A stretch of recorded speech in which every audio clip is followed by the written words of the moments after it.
Explain which separation technique you would use to obtain pure samples of salt, sodium chloride and water from a mixture of both.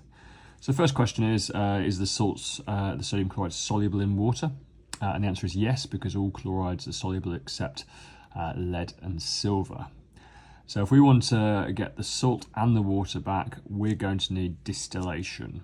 Okay, now there's two types of distillation, simple distillation and fractional distillation. Which one do we choose? Well, that depends on melting points. So to explain this, and this is a 6-mark question, we have to explain the melting points of sodium chloride or salt and water, or sodium chloride first. To identify the melting points, we need to know the types of bonding. So to figure out the type of bonding, we need to know whether things are metals or non-metals. Sodium here in group 1, that's the metal, because the metal and the non-metal dividing line goes down there. And chlorine's over here in non-metals. This is a metal and a non-metal, therefore this is ionic. So that's the first thing we need to say. So sodium chloride is an ionic bonding, is ionically bonded. The ions are held together in the ionic lattice. Ionic bonding, the ions held together in the ionic lattice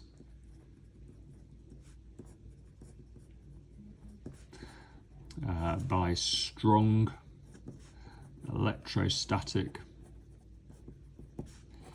forces of attraction. So if the ions are held in place by strong electrostatic forces of attraction, it takes a lot of energy to separate the ions. Therefore, the melting point is high. Okay, so we've got sodium chloride with a high melting point. Now, the next substance is water. Water is hydrogen oxide. Hydrogen is a non-metal, oxygen is a non-metal, so this is a simple molecule, a simple covalent substance, simple molecular substance. So water, simple covalent molecule. Okay, so if that's the case, the molecules do not say the covalent bonds. Let's just be clear about this again. Here is a water molecule. There it is there, that's the water molecule. That unit is the water molecule. There's a covalent bond between the oxygen and hydrogen. There's a covalent bond between the oxygen and hydrogen. When we boil it, we are not breaking those bonds. Those bonds remain intact. What's weak is the force of attraction between the molecule. That's what we're separating. So water, simple covalent molecule. The forces of attraction, those things there, between molecules are weak. Do not say weak covalent bonds. Covalent bonds are strong. We're not breaking those bonds. The force of attraction between molecules are weak. It takes a little energy to separate them, or to overcome these forces of attraction, these weak forces of attraction. Separate the molecules. The boiling point is low.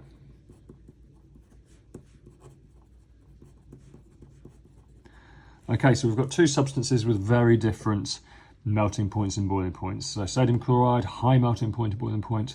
Water, low melting point and boiling point. Separating technique. The separating technique to separate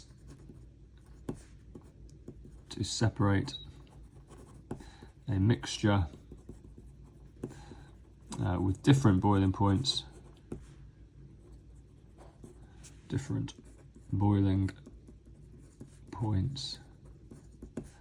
is simple distillation.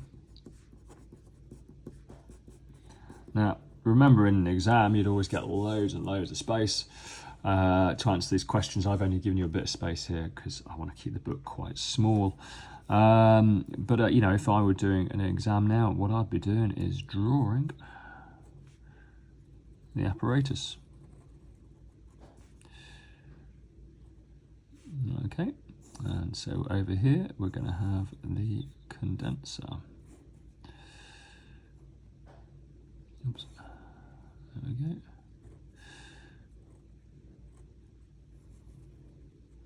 And I'll be labelling this kit now, it being a 6-mark question.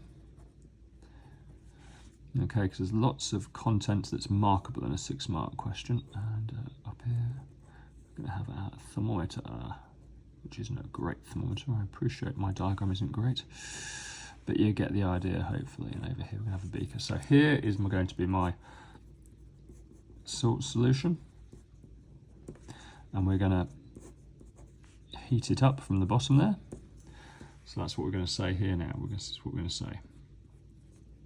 Going to heat salt solution.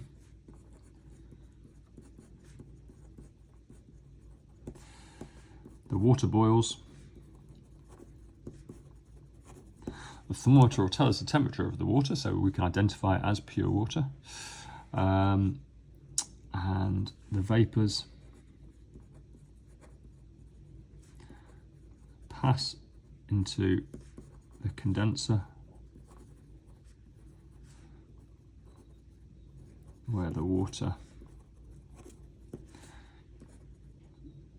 turns back to a liquid and is collected in the beaker. Here, pure water. Pure water there. Okay. The salt remains behind. And so we get pure salt in the round bottom flask here. We're going to get pure water in the beaker on the other side. All these questions and more on ayleshamhighchemistry.com.